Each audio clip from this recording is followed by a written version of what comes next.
Hello, everyone. I'm Sid Melcher, Executive Director of the World Affairs Council of Western Massachusetts. I'd like to welcome you all to our Instant Issues Online event featuring documentary photographer Winslow Martin. I'd like to begin by thanking our Instant Issues sponsors, Glen Meadow, Sir Speedy, and Wilbraham and Munson Academy, with special thanks as well to NAI Plotkin. Our event is going to run a little bit longer today than we had originally anticipated. We're going to go ahead with that because we think it's worth it. If you are not able to stick around with us until the end, I will remind you that we will be posting video afterwards, so you'll be able to catch up. But I think it will be well worth the time. If you would like more information about our upcoming programs and are not currently receiving our e-newsletter and other updates, please visit our website at wacwestma.org. Scroll down to where it says join our newsletter and click the subscribe button. This event began in November when Elizabeth Winship, who some of you know is a longtime resident of Western Massachusetts and a member of the council, was posting information about the political situation in Armenia around the ending of the conflict in Nagorno Karabakh. I asked her if she had a prospective speaker, and she said yes, Winslow Martin. I'm going to let her talk to you a little bit about why Armenia is special to her and how she knows Winslow. But first, I will let you know that she is former Senior Assistant Director of Admissions at Elms College, and she then went on to become a teacher and librarian at the International Beijing World Youth Academy, and is currently Head Librarian at the Wroclaw International School in Poland. And I'll let her correct my pronunciation if I muff that up. I'm going to disappear now, and we'll come back after the presentation when we will take some questions. So take it away, Elizabeth and Winslow. Thanks so much, Sid. Good afternoon, everybody. It's really wonderful to be a part of this Instant Issues episode, and it's a real pleasure for me to introduce you to Winslow Martin. So as Sid mentioned, I lived in South Hadley, and I was a member of the World Affairs Council of Western Massachusetts up until when I left the United States and moved to China about 5 years ago. Now I'm living in Wrocław, also known as Breslau in Poland. So about Winslow. Winslow has been a dear friend to my family in Armenia, to my late husband, whose name was Yerevan. Yerevan unfortunately passed away quite suddenly about 1 year ago. It was a year ago in February. And I'm really happy that I can maintain the friendship with Winslow. I respect his work so much. His work, I feel, follows in the spirit of my late husband. They are very different photographers, and yet they found each other, and they have a lot in common, and they had a wonderful friendship for which I'm very grateful. So I will be here for the conversation at the end if you have questions. I lived in Armenia for many, many years. So if you have questions for me and Winslow, we're here for you. So I will hand it over now to Winslow Martin for his presentation. Good evening, everyone. I'm Winslow, and welcome to my presentation of pictures from Armenia. I'm going to start tonight by showing you some images I made from 1999 to 2008, and then we'll jump forward to current journey I had in Armenia during the time of their war over Nagorno Karabakh.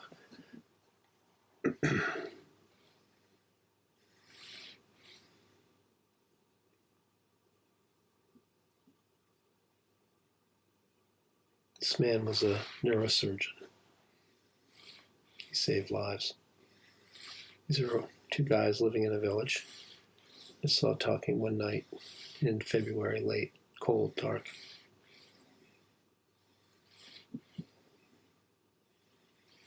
This is Mount Ararat. And if you look across the plain, you might be able to see fences or some kind of obstruction. Ararat is just over the border with northeastern Turkey. This is Yerevan. It's a tank captured at the Battle of Sushi to commemorate the Armenian victory there in the early 90s. Their loss of Sushi in this war was a real breaking point.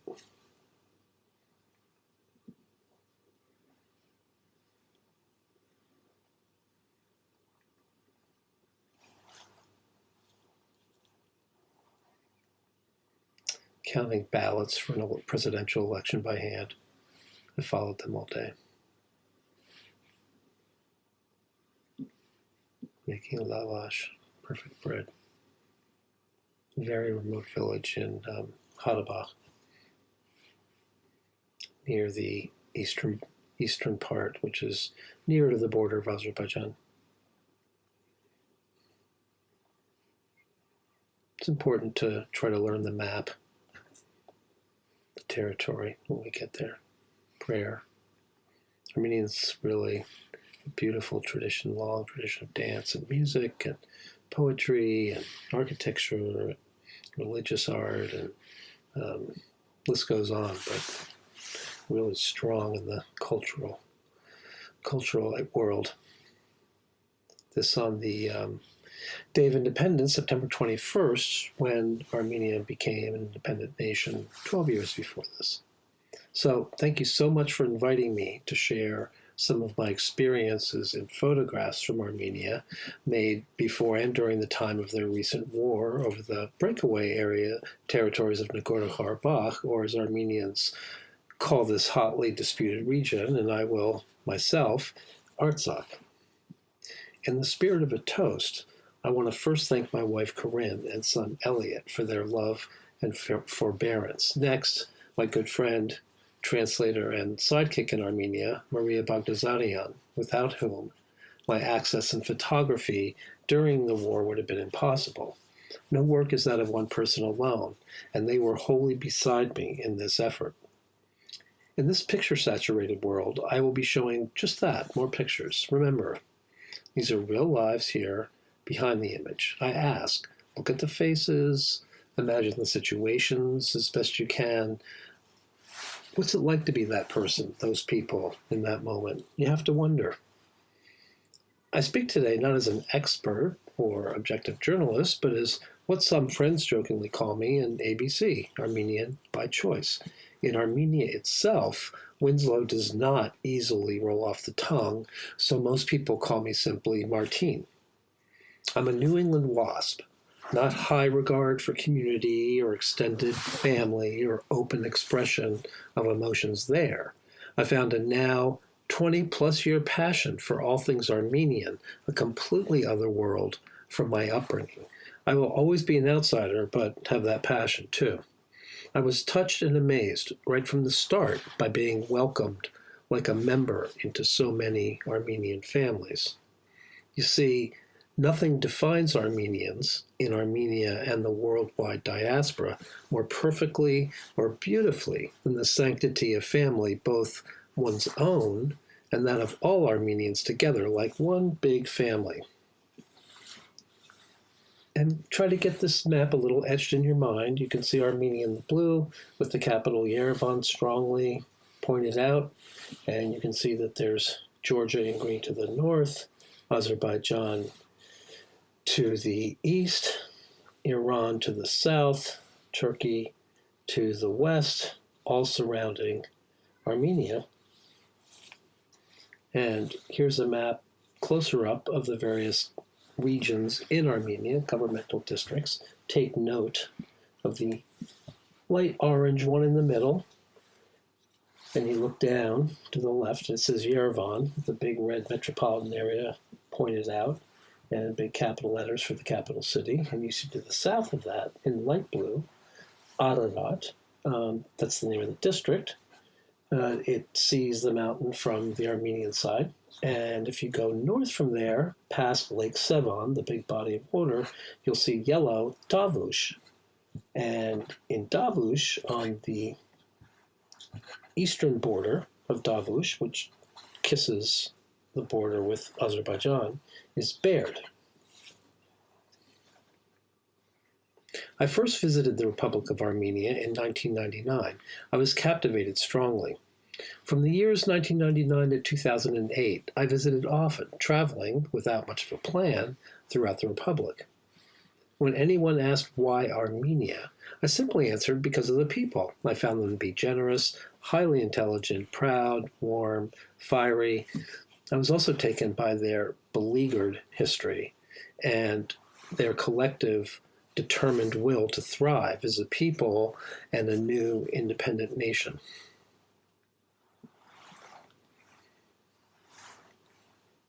By the spring of 2018, I had not been to Armenia for 10 years. One April morning, news streamed through my Facebook feed and English news sources about massive, nonviolent, youth-inspired street demonstrations as pictured here. When President Serge Sarkisian was forced out and replaced by the charismatic leader Nikol Pashinyan and his political party, in what they called a Velvet Revolution, Armenians everywhere celebrated, and the world stood up and noticed.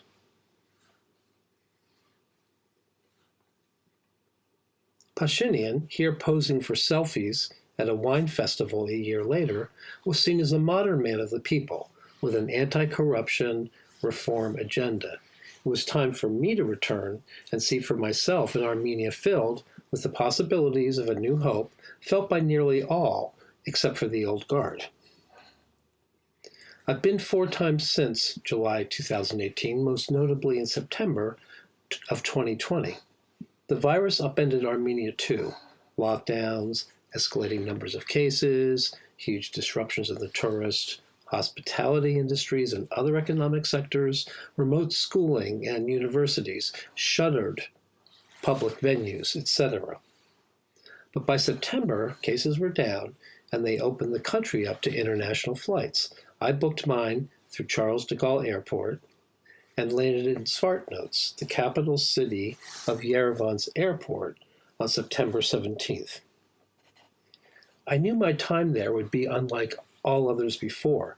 Masks and distancing, little to no hanging out in homes with coffee and mealtimes together, less spontaneously meeting and getting to know people without the unbridled freedom to aimlessly roam and capture intimate, real-life moments. While awaiting the results of my COVID test, I took pictures in the apartment and from my Airbnb's balcony, overlooking the beautiful cascade in central Yerevan. I posted Instagrams, and I reflected on my time ahead. In Armenia, with its beautiful nature and churches, in Yerevan, with its magnificent statues, the best of which have an aliveness and strength I always admired, there was plenty of wandering I could do within COVID guidelines. From my balcony, I could look up to see the statue of Mother Armenia proudly overlooking Yerevan. Erected in Victory Park to commemorate the Soviet victory in World War II, this iconic statue now evokes that proudly held, indomitable spirit of Armenia as a nation of warriors.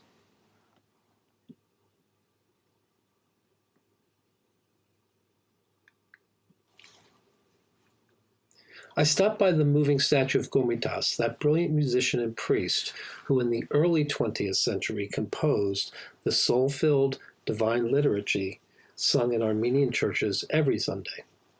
Komitas was arrested and deported to a prison camp in April 1915 at the start of the Armenian genocide perpetrated by the Ottomans against Armenians.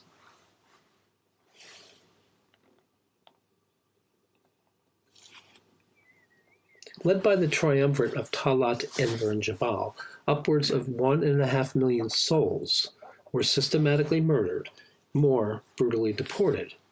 Millennia of Armenian culture, religion, and life was all but eradicated from Anatolia. Komitas himself survived, but, history writes, he went mad and died a broken man in 1935. To this day, the Turkish government virulently denies the fact of a genocide, denies that it was a planned governmental policy of ethnic cleansing. Denial is taught in the school's history books. Genocidal denial is not just an historical debate. At its worst, it lives and breathes to this day as prejudice, even hatred and violence towards Armenians. To seek recognition is to seek not only historical retribution, but to help prevent such crimes in the future. If never forget is meant to ensure never again, then this denial infers that there is nothing to forget and does nothing to teach never again. I went to Kathoike afterwards, that precious church in central Yerevan on Obovian. In 1999, it captured my heart the moment I entered. Out of the city, at the World Heritage Site of Gerhard Monastery, I happened upon a traditional Armenian wedding.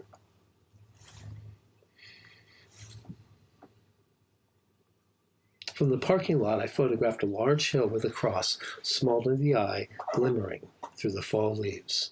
And then, on the way back, for a late-day view of the majestic, immovable Ararat, at the very spot where the poet Chadens wrote, "And in the entire world you will not find a mountaintop like Ararat's, like an unreachable peak of glory. I love my Mount Masis." On a clear day, Ararat, the holy mountain of Noah's Ark, rises from across the barbed wire border with Turkey and dominates the view in Yerevan and surrounding parts. One observer before independence in 1991 noted that in many homes there are pictures of Mount Ararat, a bittersweet reminder of the homeland and national aspirations. That is still true today. Next, with some trepidation, on September 25th, I drove to the small city of Baird, nestled in the largely mountainous and picturesque district of Tavush.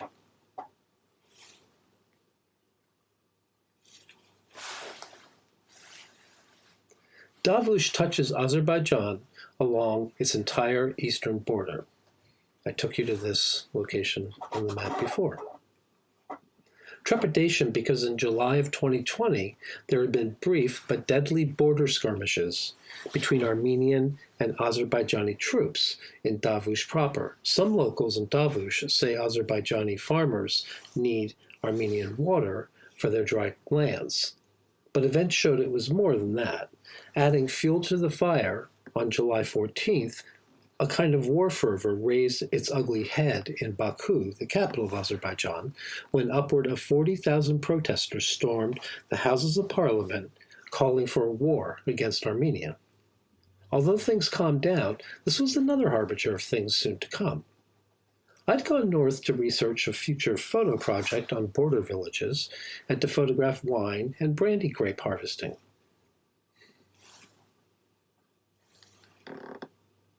Under the beating mountain sun, I took pictures and enjoyed my time with the people.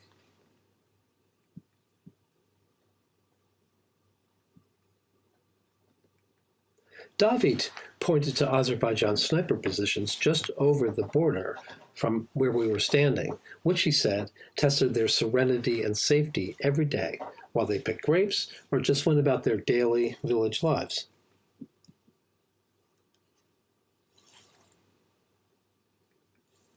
Overnight, with a family in a remote village, I was lethargic, feverish, and nauseous from that day's heat. The concerned mother insisted I bury myself in heavy blankets and rubbed cool vodka on my burning chest to sweat the sickness away. This terrible village cure worked.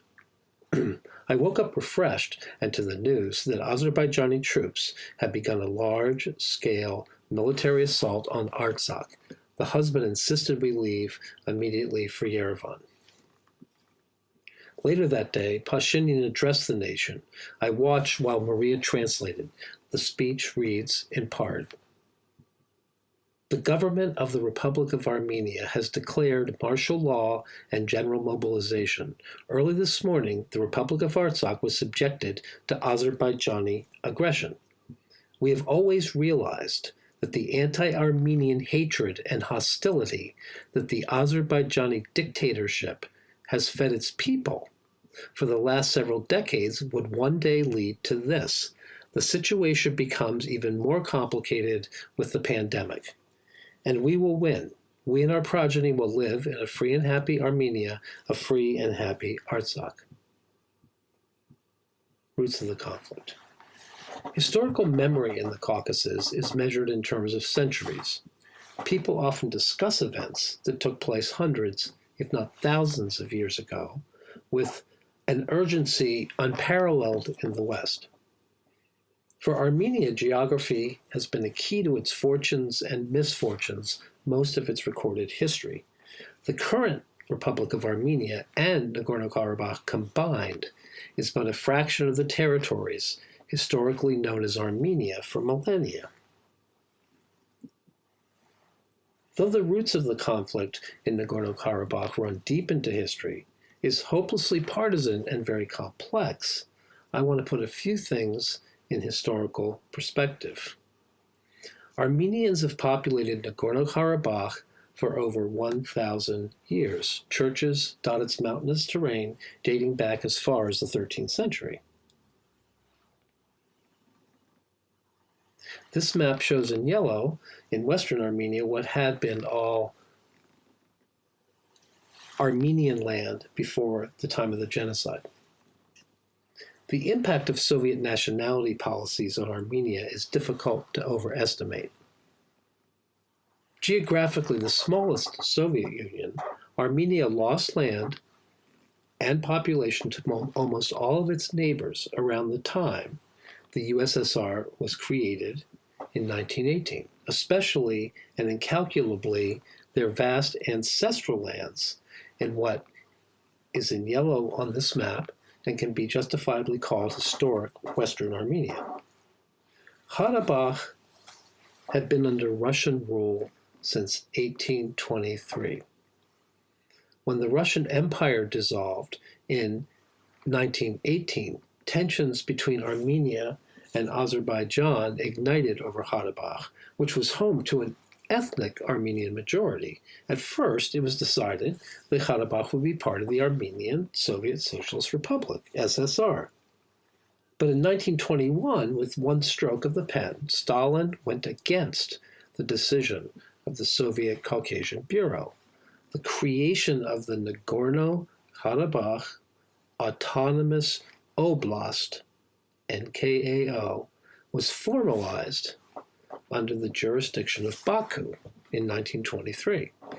So it became an autonomous region in the SSR of Azerbaijan.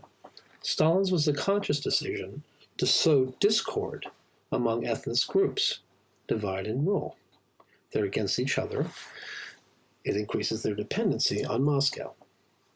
The government of NKAO persisted in efforts to join the Armenian SSR. An article in Law Force points out that, quote, the government of NKAO petitioned the USSR central bodies in the 1930s, as well as 1945, 1965, 1967, but each was dismissed. And this is a quick graphic of the demography of Nagorno-Karabakh and the percentage of the population that's Armenian by various census. In 1988, there were protests previously unheard of anywhere during the Soviet era in NKAO. A resolution was passed in its representative body demanding a transfer to Armenia. The movement in Karabakh this time caught fire in the SSSR of Armenia. Huge demonstrations took place in Yerevan, with up to 1/3 of Armenia's population, or 1 million people, partaking. The chant, Karabakh, was their rallying cry. They were demanding that the rights of the people be heard, and that Karabakh be joined with the Soviet Socialist Republic of Armenia. Pogroms against ethnic Armenians in Azerbaijan proper took place in reaction to these protests. Unbridled hatred, not politics, diplomacy, or impassioned protests, took center stage. The details are brutal, and the consequences further destabilized the region. Such ethnically charged violence was alarming to Moscow, who used force to quell the butchery. The Armenian population was further galvanized around the cause of Karabakh. All of this contributed to the conflicts which followed in the turbulent years to come. In 1991, NKAO held a referendum, winning the support of 99% of participants, and proclaimed itself an autonomous sovereign state. The referendum was boycotted by the Azerbaijanis in the region, who made up 20% of the oblast population. On September 21st of the same year, Armenia declared its independence from the Soviet Union, spurred partly by anti-Soviet opposition, which was aroused in 1988, and the perceived collapse of Soviet legitimacy in general. A brutal and protracted war took place between the newly minted countries of Azerbaijan and Armenia from 1991 to 1994. By this war's end, upwards of 30,000 were dead and 1 million displaced. Nagorno Karabakh and 7 surrounding districts were taken by Armenian forces. For them, these 7 regions were seen as a necessary buffer zone against future aggression. And more importantly, or I should say, importantly, gave them a direct connector to Karabakh through Lachin. Without this so-called Lachin corridor, Karabakh was an island within Azerbaijan. For the Azerbaijanis, it was an illegal land grab.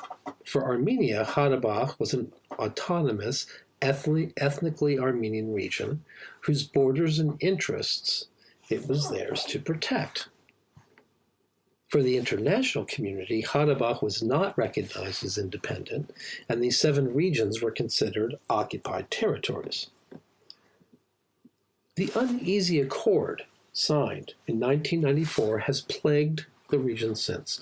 It can be seen in some ways as a classic clash of 2 international law principles, territorial integrity and self-determination. For the Armenians, nothing but self-determination and the facts of Armenian heritage in Artsakh is acceptable, though the question of the 7 districts remained unanswered. Since 1994, there have been border skirmishes, a 4-day war in 2016, and on-again, off-again attempts at negotiation. The search for a stable peace in the region, organized by working groups in Russia, the US, and Europe, have focused on a return of lands to Azerbaijan from the 7 districts and the international recognition of a secure Artsakh Republic. Governments have waffled. Opinions shifted, while the public's understanding in both countries has been generally clear. All the lands are, by all rights, ours. The land is ours. The net result, no peace. From 1994, Artsakh remained one of the most contentious and heavily armed border standoffs in the world. Small settlements of Armenians grew more recently in the 7 regions, provoking international and Azerbaijani condemnations, while also enlarging the Armenians' belief of what their homeland by all rights is. By any measure, this challenge with Armenian settlements in the 7 territories, that challenge to a roadmap for peace, pales as a violation in comparison to the egregious attack of Azerbaijan's full-scale, unremitting assault against Artsakh of September 27, 2020. My first decision, once this war during the time of COVID began, was to stay away from active or potential war zones. True, it was hard to know what at home or at war meant. When I first saw the air raid shelter instructions on my apartment building door, but where I was seemed safe enough. But then in Armenia, everywhere is near the front, and it was clear the war would be felt strongly and immediately everywhere. I decided to show the war's impact in Yerevan and environs. It seemed everyone had become volunteers. One person in those early days caught something of this feeling when they said, "The Armenian nation and our togetherness is unbreakable." On the 28th, I visited a factory in Abovian. The owner had already turned his production line over to supplies for the front line. At Brusov University, people dropped off what they could, while students boxed up medical supplies, clothing, food, cigarettes, along with a personal letter for each soldier. The energy was electric. The group leader said, "We are asking them to take a break, but they will not." I saw pop-ups with kids selling candy and a musician playing to raise money for the war effort.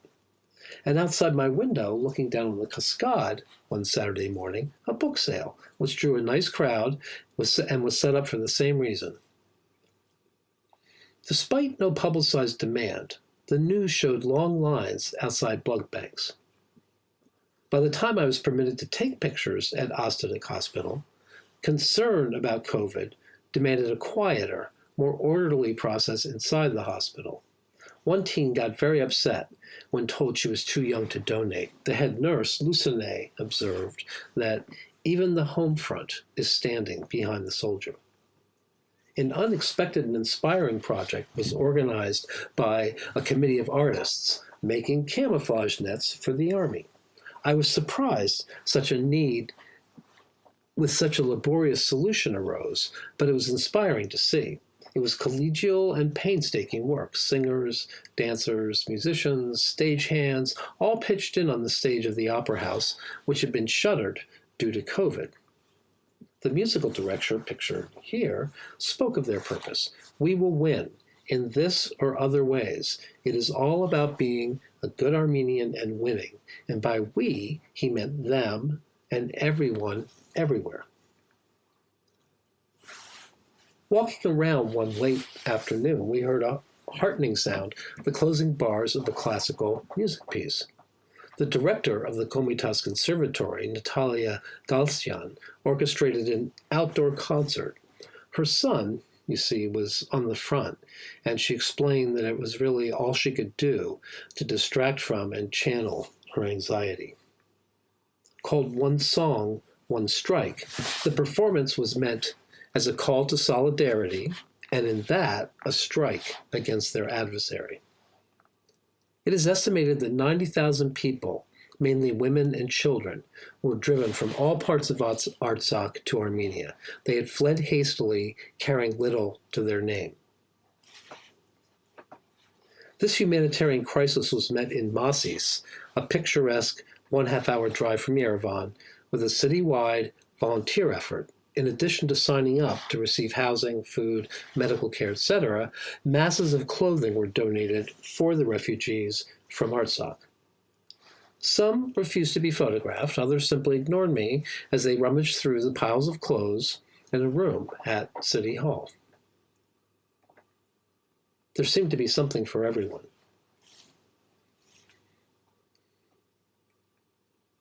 Among the greatest acts of kindness I witnessed were those of the gravediggers at Yerevan Military Pantheon, a sprawling burial ground for war heroes outside Yerevan's city center.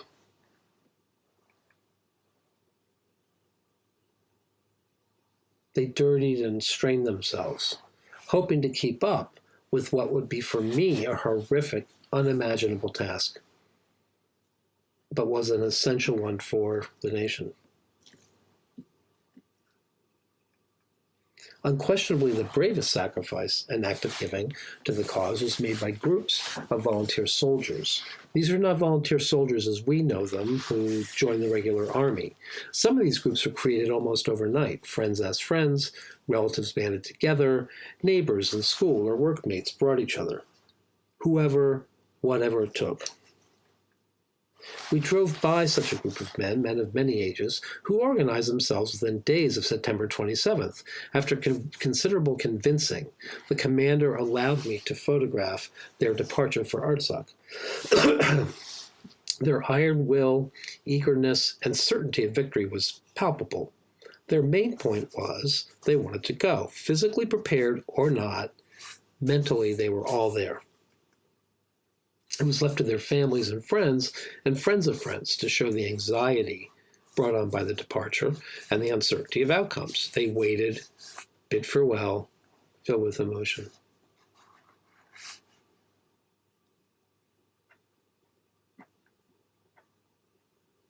In some sense, they were all going to war.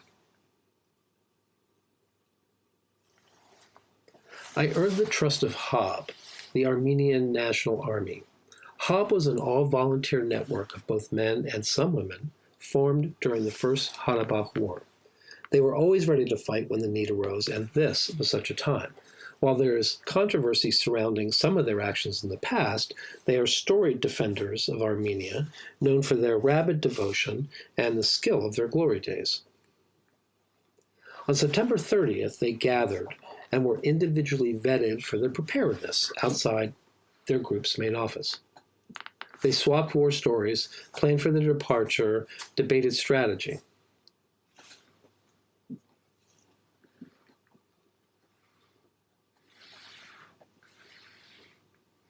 Some of these hardened veterans of all ages looked fit and relatively battle-ready, some more life-worn. Their sons and other young volunteers also came to join the fight, as this man seen here with his fiancée and grandmother. The atmosphere was charged, led by one of their founders, the hot-wired Aramo. The next day, they all gathered at a military base to leave when a general of the official army of Armenia broke the news that they could not depart without basic training. And for me, it seemed obvious that their past experience alone might not be enough against the reportedly modern, heavily armed Azerbaijani-Turkish alliance forces. They bristled, they argued, they wanted most of all to protect the 18 to 20-year-olds on the front. Better us than them for the future of Armenia, was the thought expressed. Adamo successfully calmed his group, and they went home. He must have known something the general did not know, because they left the next morning in a caravan of cars and buses for Artsakh. I was shocked that the general's forceful directive was so quickly overturned. Perhaps this was because, as one journalist later observed, quote, outgunned, Armenia has thrown conscripts and volunteers into the battle, unquote, even if their almighty Kalashnikovs were now not weapon enough.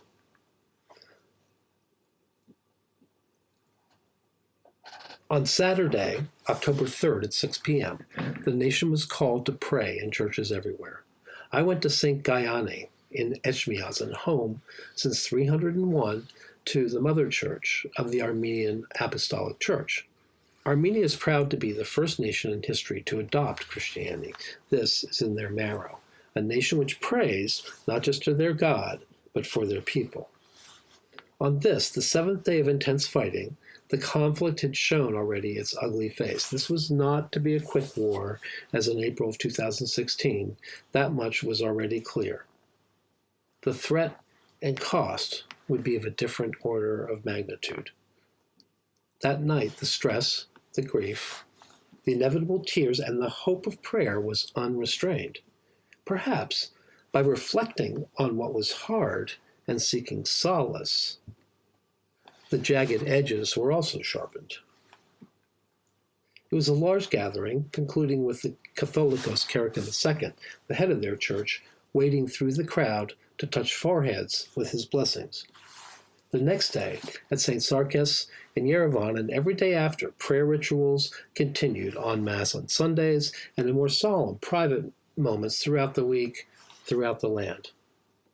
There were the three women I found praying humbly on their knees outside of St. Mariam's. They came to pray each day, kissing every stone of the church. The one whose son was on the front line prayed, not for her son first, but for all the soldiers equally. Why? Because they were all her sons, she said, a part of hers and the Armenians' family, she insisted. As I left, she handed me this, and I placed it in my wallet.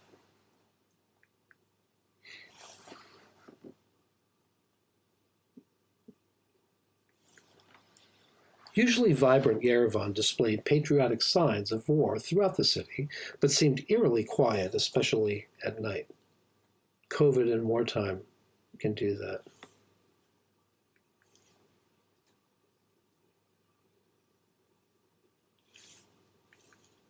On October 19th, I was sipping coffee on my balcony. The quiet was pierced by the sounds of a bullhorn and crowds chanting from the direction of Opera Square. I ran towards a long stream of people marching, it turned out, to the offices of the UN in Yerevan. The demonstration was organized mainly by women from Artsakh. "We have left our husbands and fathers and brothers at the front line," one organizer was quoted in the press. "We've gathered here today demanding that the war stops, and we are speaking out against the war crimes that Turkey and Azerbaijan are now committing in Artsakh," she concluded. They were demanding an appropriate reaction from the international community. Calls by world leaders for cessation of hostilities had been toothless, you could say spineless. 3 brokered ceasefires, all without monitors, were each broken within minutes, and there was much talk without much action or consequence. One sign read, "Your principles are all just words that are on paper." What were the main principles being violated in this war? 1. Indiscriminate shelling of civilians, including the use of cluster bombs and drones, and a resulting humanitarian crisis. The use of phosphorus gases by Azerbaijan to start large uncontrollable forest fires in Armenian-controlled areas. 3. Cruel and unusual treatment of prisoners of war, both civilian and military, including at least several beheadings, proven as fact by the BBC. Shocking videos proliferate. 4. The use of paid foreign mercenaries and jihadists. The jihadists and mercenaries were the work of NATO member Turkey. On Facebook, Pashinyan called his country's military operations a, quote, "fight against international terrorism which equally threatens the US, Russia, Iran, and France." Banners pointed to Erdogan's role. A year before, on April 24, 2019, the day of genocide commemoration, Erdogan said that what he called the deportation of Armenians by the Ottomans in the early 20th century was reasonable. He later said that we will continue to fulfill the mission our grandfathers have carried out for centuries. And about this war, he, the neighborhood bully, had the gall to say that Armenia was the region's aggressor. In social media, in the press, and in countless conversations, it was clear Armenians not only considered such rhetoric as blasphemous and dangerous, the undeniably aggressive Turkish-Azerbaijani military alliance raised for them the specter of a new Turkish expansionism and genocidal hatred, which had been so much a part of their story and they continued to face, spoken as such or not. For many, this was not just a war for land or self-determination, but an existential threat, period. As their bullhorns and banners loudly implied, the world, with all of its human rights principles, needed to stand up against that too. I read of how air sirens screeched as heavy artillery landed on homes, apartment buildings, and schools. We saw photos of a broken hospital and its maternity ward, and from inside, the Holy Savior Cathedral in Shushi, piles of ash and rubble. Terrorizing one half of the population of Artsakh to flee was surely one of the Azerbaijani war aims. I met a mother and her 2 children from Artsakh with their host family in a communal apple orchard near the small village of Grape. The refugees were taken in to share, as much as possible, domestic comforts and the belonging of home, hospitality and helping the Armenian way. The refugee's mother's face was worried. The host mom, not so much, as the kids played games and pitched in picking apples while the adults did the heavy lifting.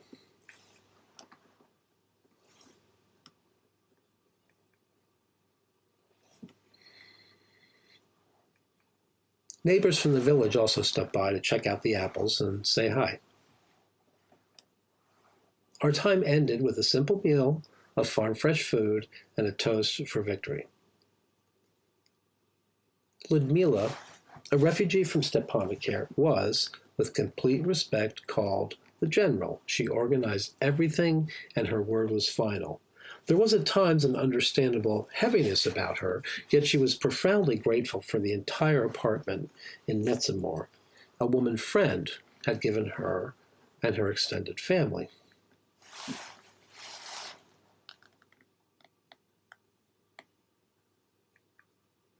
Ludmila's friend was a fighter in the First Karabakh War when they met in the early 90s. Hearing of Ludmila's plight now, the friend gave the key to her apartment, left everything they could possibly need, and went to stay with family 30 to 40 minutes away in Yerevan. It was a lovely, crowded apartment, busy seemingly with the pulse of everyday life. Yet there was nothing every day for them.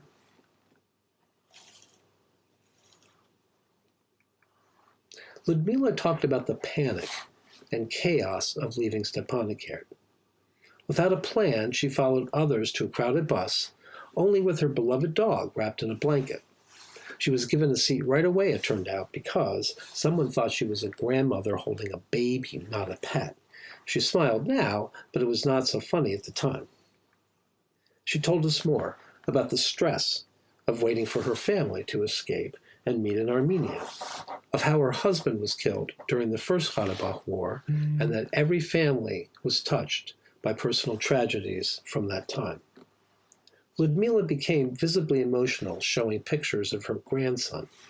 At a party from 3 weeks before, they celebrated his return from 2 years of compulsory military service, but he had to immediately suit up again as soon as the shelling began. He was in the front line, and they had heard nothing from him. Such stories, I learned, were common. Still, Ludmila felt like one of the lucky ones. By far the greatest number of refugees were in hastily arranged group housing throughout Armenia. The Hotel Ashtarag had been unoccupied for years and was one such place. The owner donated the entire building, while a team of local volunteers organized a comprehensive relief operation: food, clothes, health care, schooling for the kids, social services, etc. Family members arrived piecemeal. There were 50 families from Stepanakert, mainly without their men, all not knowing if those left behind were safe or not. At times, phone service and its outreach was sketchy at best. They mingled in the hotel's public spaces. There were babies with their moms, grandmothers, youngsters and teens. They talked, kids played, and people took care of each other.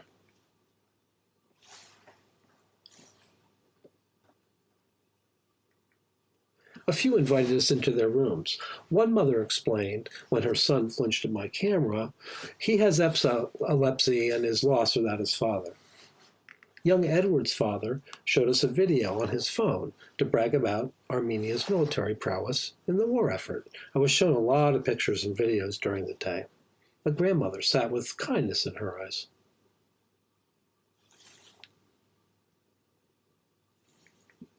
This woman looked generally and sadly shell-shocked.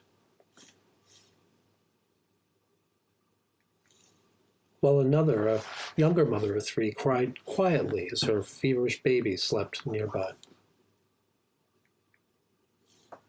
And then there were the sisters. One had 2 kids, was calm, and certain everyone would soon be home. The other was upset a lot. Her first husband was killed in the April War of 2016. They had no children. She was married again in 2018 and was expecting in 7 months. She wanted to stay in Artsakh, close to her husband, and help prepare food for the troops. Her husband, her words, was defending the homeland. She wanted to contribute too, but he insisted that she be safe and leave. Fear and regret were now her regular companions. As we approached the former college building in Metsamor, I wondered what kind of hell it was for the refugees living inside.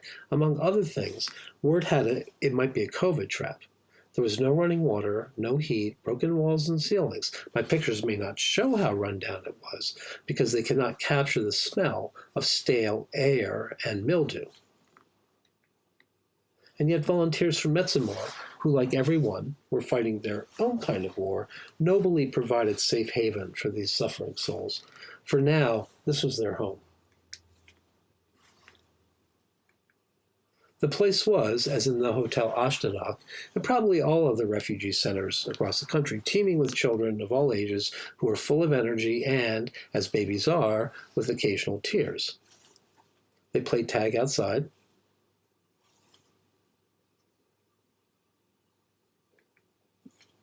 And some of the boys, truth, with their toy guns, dreamed about being soldiers just like their dads.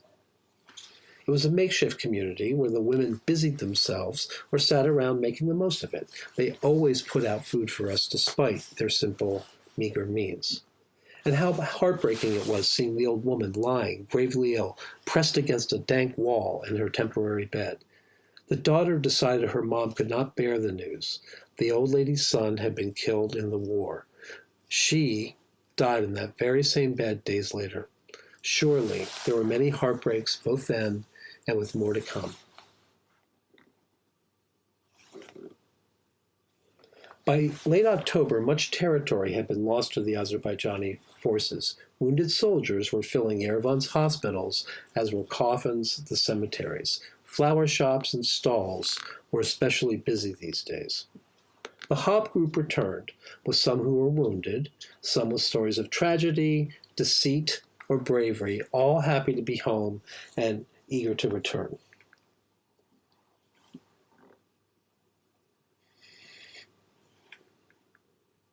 They were generally sure they'd return and abuzz with the bravado of a certain victory. This kind of confidence came to haunt politicians and generals who denied any word of setbacks, even when reports indicated otherwise. For the soldiers, any talk of defeat bordered on treason. One guy told of when they found many dead Armenian soldiers on their way to Shushi. He described how one corpse was blown apart almost beyond recognition. The helmet and partly empty shell of his uniform lying limp on the ground. Now, holding that helmet, this Hob soldier recited a letter he found inside the dead man's pocket. Dear Alina, my life, we do not have time for a wedding because the war won't allow it. I hope when the war ends, if I come back, we will have a big wedding. Love, David. The things they carried, I thought. He placed the original in Shushi's Holy Savior Cathedral, which had itself been shelled and badly damaged. Their leader, Adamo's hospital room, had a constant stream of visitors. He had been wounded when a drone hit. Of deceit, true or not, he was convinced that someone from inside the Armenian ranks had revealed his troops' position, possibly for money from the Azerbaijanis. He was sure that Azerbaijani news outlets reported him killed, and that he, Adamo, had outfoxed them again. He was certain, beyond the odds, that he would be back. Certain facts were not easy to prove during the war, like how things were really going. Rumors were rampant, making it difficult to know what was and what was not so. And in keeping with his character, Adamo brushed off his injury, which, his wife confided in us, was worse than he understood. We're not fighting against the Turkish, he fumed. We are fighting against the skies. Even in that, he was implying a kind of Azerbaijani deceit and cowardice.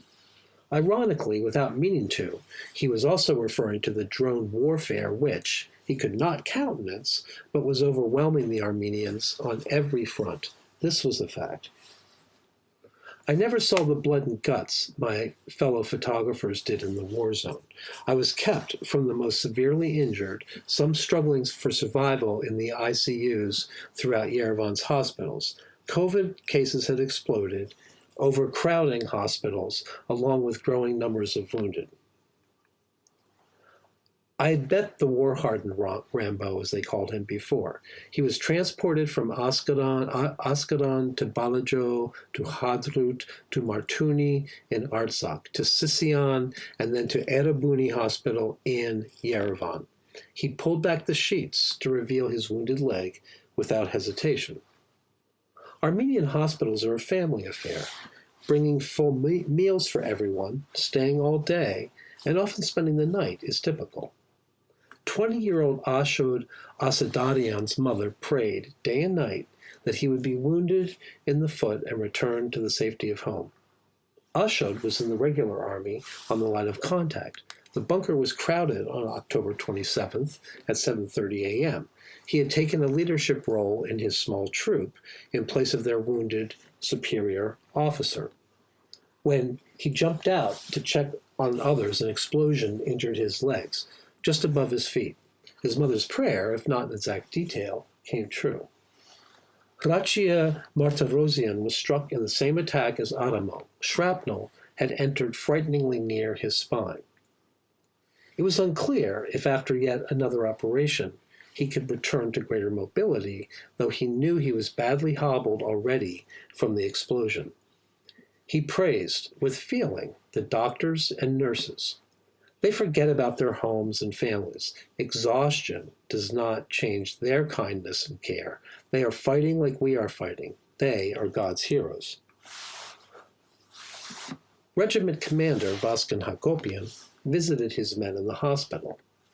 If you want to know a person, he told them, take them to war, making the point that they had all earned his trust and respect. The story went like this, that they were in open ground when Captain Hagopian instructed his men to play dead. It was his strategy for fooling aerial surveillance, which was looking to direct nearby enemy ground troops to Armenian soldiers. At night, they ran for cover in the woods, but were later caught in a pinpoint drone attack. One comrade was blown to smithereens, his words.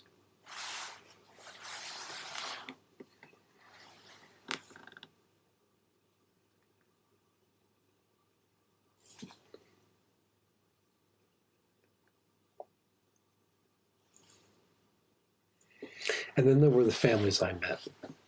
All were proud, anxious for news. As the losses of land and souls grew quickly, so flowed the tears.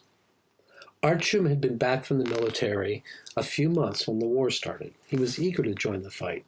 On day 3 of the war, a group of us drank champagne and cheered him on. Later, after he was deployed, Artyom called Maria from Artsakh for a brief, safe moment. Will you bring flowers for my grandmother's birthday? He asked. And I want to be on the phone when you arrive and surprise them. His parents were choked with emotion. After, the family talked about his childhood and his great helping personality. We said goodbye. It was all very sweet, really.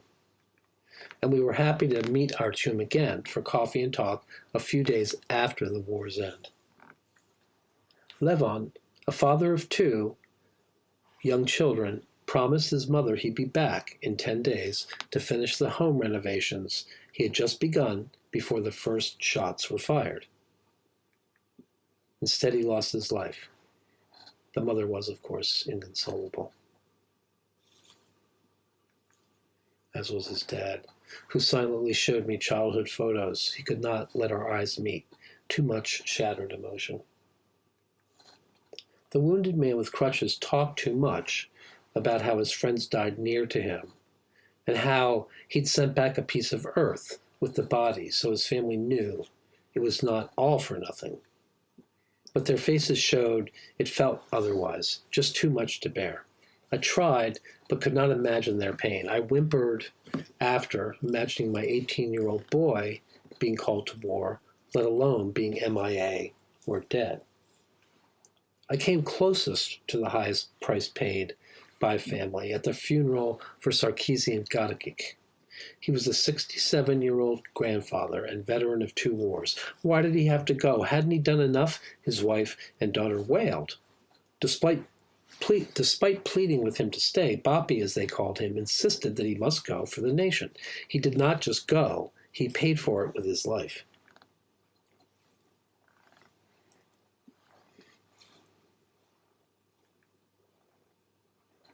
Grabbing a handful of dirt from the dry garden outside of the church, his grandson Hike angrily said, more like a question than an answer, all of this loss over pieces of dirt. Perhaps Artsakh dirt was precious, to him certainly worth fighting for, but the fight for that dirt had killed his loved one.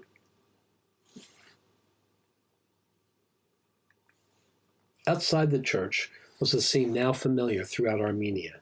inside as well. Flowers, priest, open casket, inconsolable loved ones, pain unimaginable, tears of why, hugs of because they were brave. I saw the circle of friends who adored him, depended on him, grieved for him. You see, Poppy helped everyone and asked for nothing. He was, they said, a small man with a big heart.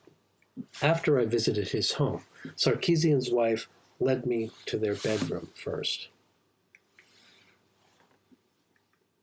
Then to the sitting room to show me his favorite chair. She struggled to speak, but wanted to say things about him. He was all she could think about.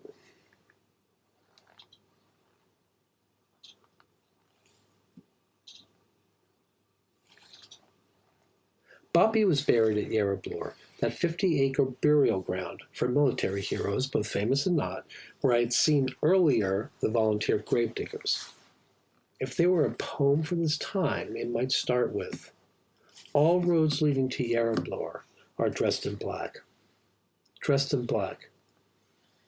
It was another bright, blue autumn day at Yerevan when Maria said, "They have put our country in black."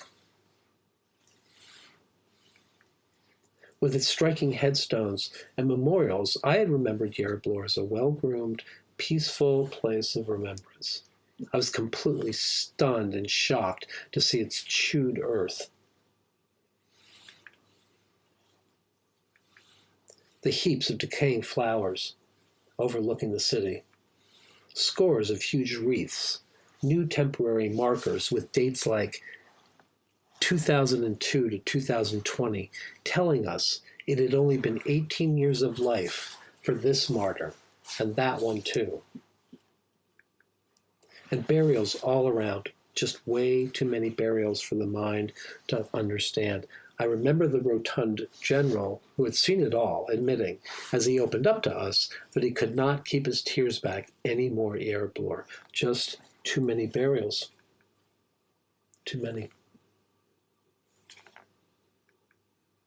There was a strict ritual to every day here. The canopies were set up. Mourners started arriving by 9 a.m., most for that day's burial, a growing number for the second and seventh day gravesite visits established by custom. The military gathered by 11 a.m. looked weary, but ready for another day of the same mournful tunes. The honor guard stood to attention as the colorless crowd waited for the outdoor service. And the families said goodbye.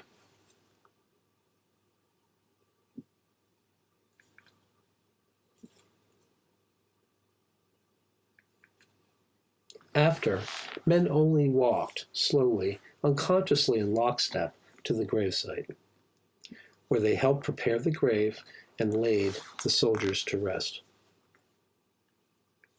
It was upsetting to witness and felt extremely intrusive and difficult to photograph, but I felt I had no choice. This was now sadly an important part of the war, not only at home behind the soldier, but now beside too many graves, just too many burials. The funeral for Poppy at Yerevan was much like the others, but also not. It was their Poppy. All the dead were honored, their sacrifice perhaps unquestioned, but for each person there, it was their boy, or their father, or uncle, their friend, or their neighbor, who had been unlike any other and was now lost.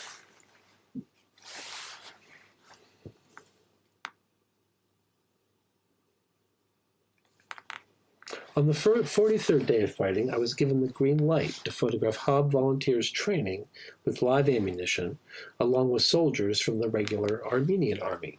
They were going back the next day to Artsakh.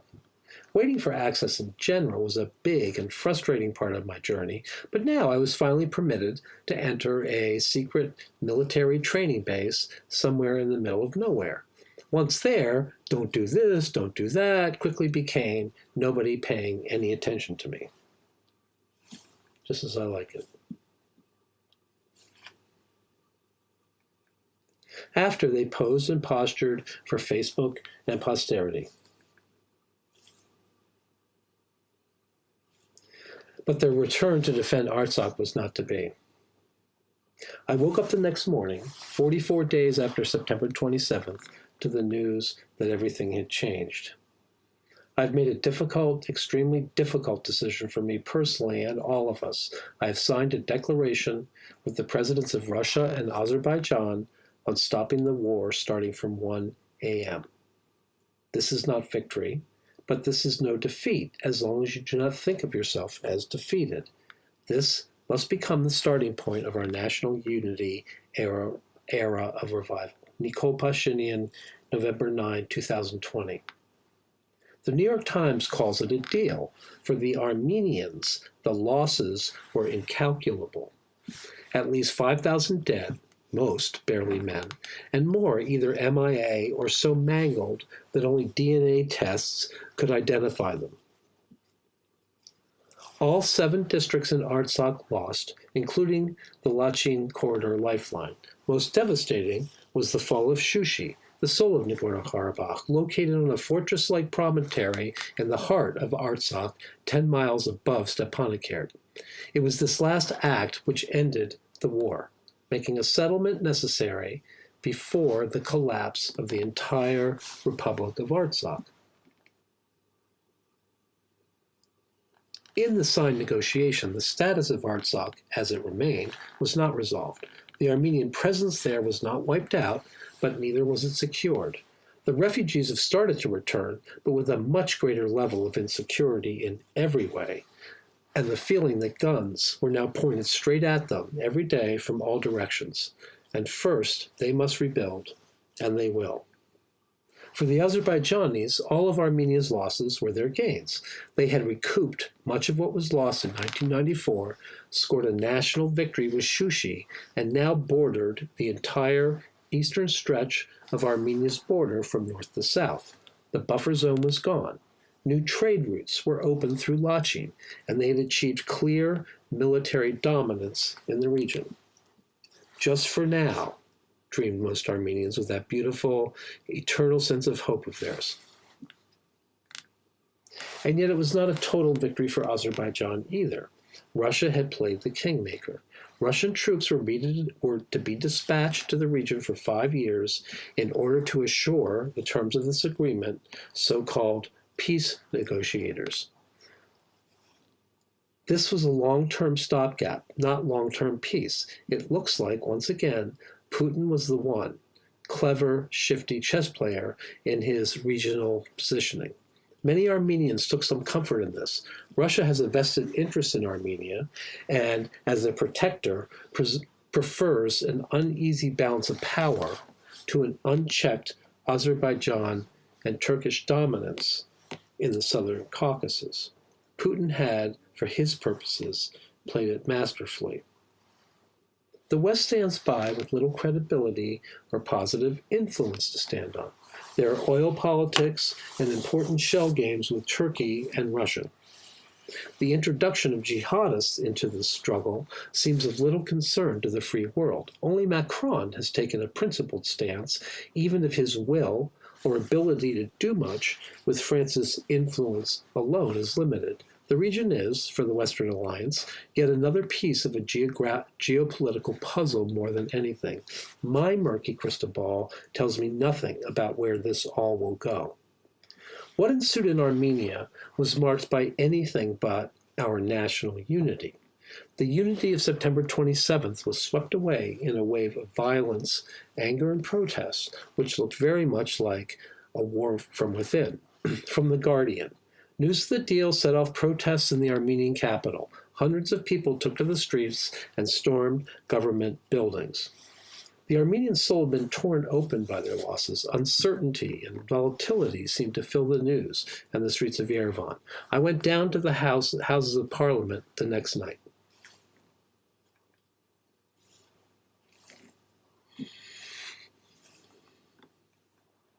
The next day, thousands went to Opera Square, some to check it out, many more to protest. Nearing my last few days in Armenia, I went to take pictures. It was a far cry from the strangely quiet days of late September and October.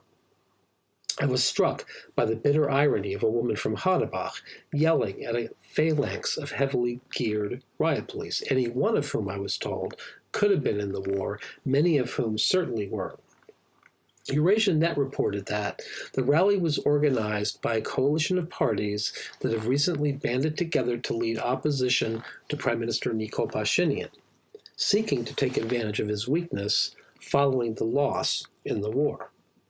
One speaker told the crowd, "We are now forming a committee for saving the motherland. We are calling on the entire Armenian people to stand up and defend Karabakh, but there is one obstacle, Nikol. We need to immediately get rid of Nikol." I left Armenia 3 days later. I'd never been more excited, nor as torn about leaving before, excited to go home after 9 weeks, shocked to be leaving what I had been such a part of, with such uncertain days ahead for Armenia, like I was just yanked from in the middle of everything, feelings of guilt or a job half done, perhaps just the shock of it all. I took an Instagram out the window as the plane rose above Yerevan. Yerevan looked to be on fire, and this spoke to my heart. So how to conclude this presentation about a situation with no seeming end? The hostilities ended 3 months ago to this day. What's next? Well, that is a topic for another day. I know this. The Russians relish their new role as geopolitical bodyguard, while the newfound alliance of Turkey and Azerbaijan is strengthened against Armenia through their victories, militarily, economically, even ideologically. At home, the opponents to Pashinyan have kept protesting. Even President Sarkisian and the Catholicos have called for him to resign. He struggles to hold the reins of power. Snap elections were to have happened to let the people decide, said Pashinyan. He has just now thrown that into doubt. The analysts will keep analyzing, the military rebuilding, the arts thriving, businesses trying to survive and grow, and the villagers living with consternation, and I predict resoluteness. And I have not even touched on the crucial role of the diaspora. For the refugees returning to Karabakh, the veterans of this war, the wounded, the families who lost so much, for the everyday citizen who gave all, there is so much to grieve, to ponder, to ask why, how, what's next. Spontaneous feelings of hopelessness, of defeat, understandable all. Where to put those, how to sit with them and move beyond one day soon, where to find the light, what now?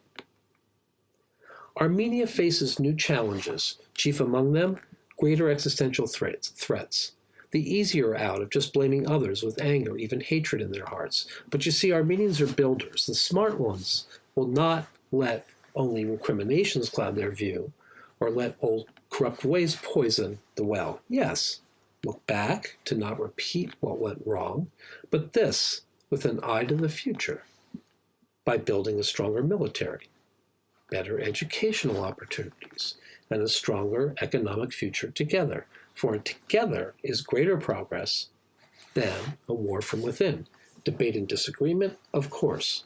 Turning to the past or tearing down, that is untenable at best. Perhaps certain losses will or cannot be recouped. Either way, I am hopeful that Armenia will not wither in the face of these daunting challenges brought on more strongly by this war. For me, I ask why such hatred towards Armenians. I understand any hate they may have in their hearts. Crimes of humanity have been perpetrated against them now for generations, and the greatest crimes, the eradication of everything that was theirs. The hatred against them? Why? The perpetrators, the aggressors of this hate? I do not understand, cannot understand them. In Armenian, this feeling of genocidal hatred is real. Most of them know it, feel it. During the war, talked about it. I wondered this too. On top of that question, how can such a brutal, cruel war be tolerated in our century with so much civilization, one which targets women and children from day one?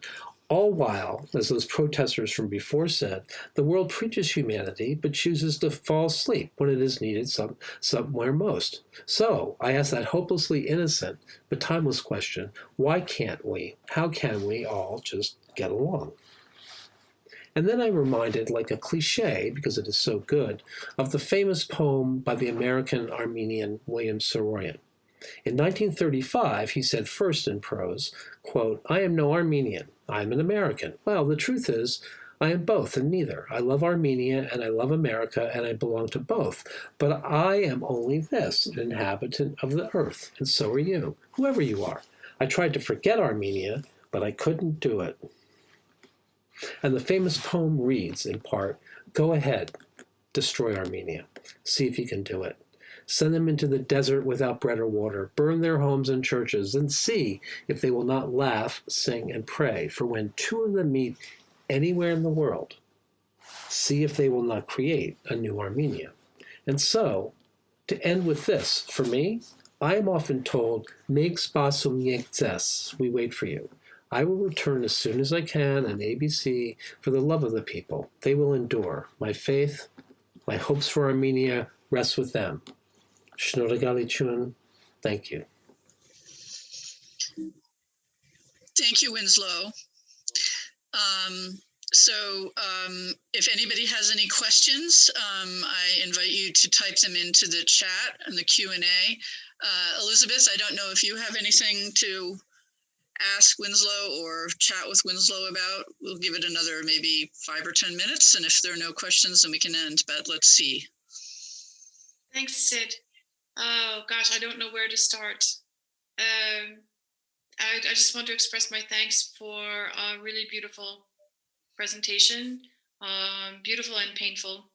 It's been very difficult for those of us who are outside of Armenia during this time.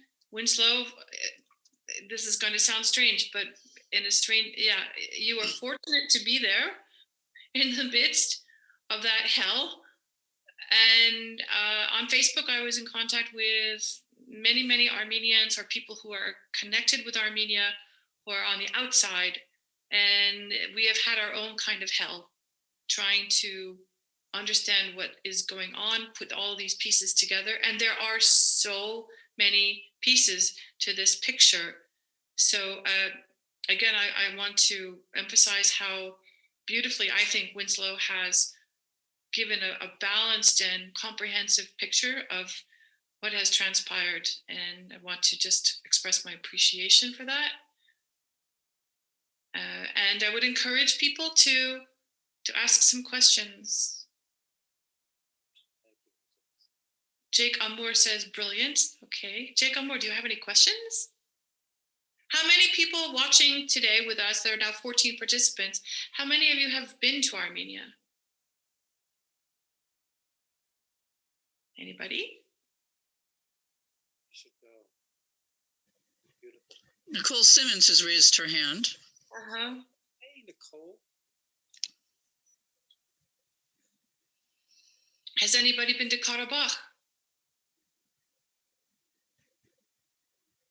I was in Karabakh in 1999.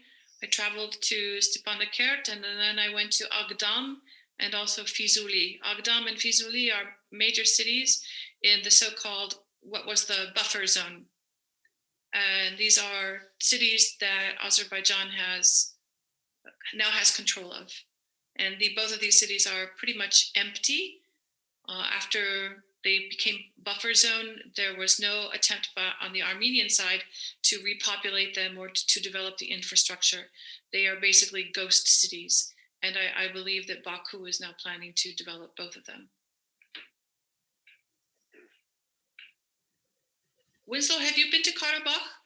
Yes, I've been to Stepanakert and Shushi and one village in the middle of nowhere. I've been there times, but not traveled extensively there. But the first time I was there, I stayed with a family who the father had had a severe head injury in the first war, and my friend's father was a neurosurgeon and had healed him. So as typical in Armenia, I stayed with them, and now I just feel like I'm in a small way part of their family. It's a very interesting process. Yeah, you get adopted very quickly by families, for sure. That's Armenian hospitality. Particularly if you're not staying in hotels and doing that kind of thing. So, yeah. Yeah. And Winslow, I don't know if German told you stories about what he did when he was in Karabakh. He was engaged in many different projects, but something of which I feel very proud is that he did his best to help children who were orphaned by these conflicts, and he was fighting or struggling or trying to find a way for the Armenian government to provide better benefits, better social services for the families that were left behind when men perished in these conflicts. So I'm hoping that we will see the government step up in the coming weeks and months, because now we have a whole new wave or a new generation of families who have lost their men and soldiers who have been very badly wounded, and they all need our support. I remember German was also photographed and was involved in injuries from mines, and he did photos on that. And mines are also a big problem now because so many were planted in the ground, and the Russian peacekeepers are actually being fairly effective in clearing some of those fields. But these sort of unthought of and hidden issues that continue after the war that nobody hears about are severely dangerous for the people that live there. There's a young man in the government of the de facto government of Republic of Artsakh, whose name is Artak Beglarian. And I met Artak together with German when he was probably 5 or 6 years old. He lost his vision because of an explosion. He came upon an unexploded ordnance. He thought he was a kid. He was playing with it. It exploded. It killed his friend, and Artak survived, but he's got shrapnel wounds all over his face, and his eyes were damaged beyond repair. And now he went to the United States. He went to Tufts. He got his master's degree at Tufts University, and now he's in the government of the de facto government of the Republic of Artsakh. Very impressive young man, and German did much to support him and help him on his path, his journey. I want to say something about German, about this part. German is a photographer, but he was also an ambassador of photography who made friends with photographers all over the world. But this piece is maybe the most interesting to me, and it shows what you can do with the craft and make it bigger. He was not just a photographer. He was interested in not just showing people pictures that grew their understanding of the world. He was interested in on-the-ground action. So like as Elizabeth referred to, getting funding, helping people. He was really an incredible connector of people. And Armenia is a small country, so it was possible for a man of his energy and intelligence to be known and to be able to use those connections. But I'll just make one quick point. We did a project on a village that had no water. And so what German did, I was photographing. He got the work of me and him and myself and another photographer from Russia, made an exhibit and invited the governor of that province to come to try to activate money and water for that town. So that kind of activism using photography that way is really inspiring to me. And this brings up the question, I don't know if it's an ethical question that photojournalists face, and maybe you can speak to this, is do you get involved? How do you decide to get involved? And as a photojournalist, are you supposed to stay neutral and stay apart and away, or do you get your heart and soul involved in the people whose lives you are photographing? For me, there's no such thing as neutrality in life. And for me, Winslow Martin, there's no neutrality. And I was very clear that I'm an Armenian by choice. And I think it was very obvious, though unfortunately I feel like I talked too fast, squeeze it into an hour. But I think it was particularly clear when I was talking about the families and Yerevan that I am deeply emotionally involved. And people ask, my son asked, people there, how can you do this? Does it not affect you? And I've talked to other journalists in war conflicts. Yes, I detach in a way when I look through the camera. Yes, I don't speak Armenian, so I'm on the outside looking in. But I wouldn't be a human being that was able to take feeling pictures if it didn't affect me deeply. And to quickly say, coming home was an incredible process because I was living and breathing this stuff for weeks. Yes. And it's not that I didn't talk about it, but I was somewhere else. And that was part of just still living with that stuff. And I also look at the pictures a lot. So I keep going back there. So to me, feeling and living and even taking a side is really important. What you do about that is a different matter. And I'm not like Yerevan yet. I haven't found ways to bring monetary help to people and stuff, but I guess simply putting, my mission is just to have people come away from a thing like this and go, oh, Armenia, I think I'll read about that. I think I'd take an interest and all that. So I'm sort of, I guess, maybe hoping to educate a little bit. Mm-hmm. Yes, here in Poland, I'm part of a Facebook group of people in Poland who either have Armenian heritage or are somehow connected with Armenia for other reasons. And this has kind of helped me to stay sane, because on a day-to-day basis here in the European Union, most people don't even know they can't find Armenia or Azerbaijan on the map. It's not part of their world. It's not part of their reality. And so for those of us who have this really strong connection, we need to be able to talk about this with other people. So participating in this today we have 12 participants, 12 of you out there who know where we're coming from and know how we feel. It's important to share this story and get the word out, I feel. I think so. And, it could have been any other country, but seriously, the Armenian people are just incredible. We do have one question, which is, do you know what percentage of Armenians stayed in Artsakh? I don't know how many have returned yet, and I don't know how many stayed. I believe that, I don't know what the percentage is. Last I read, 50,000 of the refugees have returned, but I'm sure it's more than that. But I also know by talking to friends in Yerevan that there are people from Artsakh still heavily in Yerevan. Don't have the answer. Let me say, if you want to follow up on that kind of information, I'm going to just suggest two very Western-friendly websites. One is Eurasia.net, and the other one is EVN Report. EVN Report is Armenia-centric, and Eurasia.net covers Russia and the Caucasus. And they have excellent reporting, and you could find up-to-date information about that on those two websites.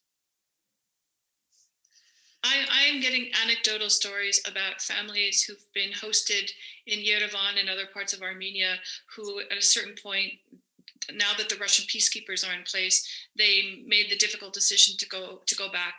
They want to go back to their homes and rebuild, even though, who knows? I mean, these people are going to have to be holders of Azerbaijani passports. That must be incredibly painful for them. Is that right? If you live in Stepanakert? Yes. Because yes, I believe so. Or if they want to be able to move around internationally, what passports do they hold? Maybe some of them have Armenian passports now. I don't know. I heard, and I may not have caught this right because I was so busy doing this, but that you need to apply through the Russian government to get a visa to go to Karabakh now. So if I want to go to Stepanakert, I have to apply through the Russian government, and that's a more complicated situation for many reasons. Gosh. There was a comment from Nicole about, in answer to this question, I think. What was she saying? Russia. She's heard some people are getting Russian passports. Okay, that makes sense. Okay. Well, and I know people, I mean, this may be a little niche, but I heard reactions in the beginning. They're like, Armenia should become part of the Russian Federation. And, I'm not suggesting that in any way, but to say that really Russia's presence for all its own reasons is something that's actually helpful for the Armenians, given everything. Yeah, it's a double-edged sword. It's a double-edged sword. Armenia depends heavily on Russia for so many reasons, but at the same time, Armenia depends heavily on the diaspora, all the, what is the word? Not remunerations. There's a special word for this. When family members from California or Massachusetts are sending money every month to their families in Armenia, this money trickles into the economy, and it's essential for Armenia. Armenia can't survive without it. Huge. Russia and the diaspora, both for different reasons and from different points, being involved in the development of Armenia. Well, and if there's one topic I didn't touch, it was the involvement of the diaspora, and there were a lot of fundraising, and there's a lot of mixed feelings on the part of certain Armenians towards the diaspora, both in terms of the details, but also Western values versus, we could go on, but the diaspora plays a huge role, and of course, is how I came to Armenia, is through the diaspora community. Sure. Yeah. Medical supplies, medicine, equipment. Incredible stories. Incredible. Thousands of dollars collected for the, just support. Millions of dollars. Millions. Yeah. Moving. One more question. When are you going back and how can we help you? Well, I have to go back in May if possible. I think that might be possible. I try to go a couple times a year. And you can help me, I guess, by at the very least letting friends know of this presentation and have them look at it. Feel free to contact me just to talk about what I'm working on for the future. It will be promoting this talk and giving sort of showings amongst different groups. I'm going to be doing a book, which may be on just one body of work or including everything I've done since 1999. I'm also working on a stage performance with a friend of mine who's a director at Northeastern University, and that will be a talk that I'm developing. This will only be a part of it from the very beginning, and it'll be stories. It'll be me on stage with lighting and live music, and that'll be at Northeastern next November and hopefully at other times. So I'm working on that. And of course, the eternal question for artists who are doing labors of love is money and fundraising. And, so if I have a Kickstarter or something, that would be great. And feel free to send me an email or friend me on Facebook, and we can see where that all goes. And this video should be available in a few days. It will go up on Facebook, and it will also be sent out to anybody on our email list. So again, if you're not on our email list, go to our website, wacwestma.org, and scroll down to subscribe. I'm going to say thank you very much to Winslow Martin for sharing so much with us, and thank you for Elizabeth for finding him for us and for putting this all in Western Mass context. And thank you all for sticking it out until the bitter end. See you next month, maybe. Bye-bye. Bye. Thank you. Bye. Bye-bye.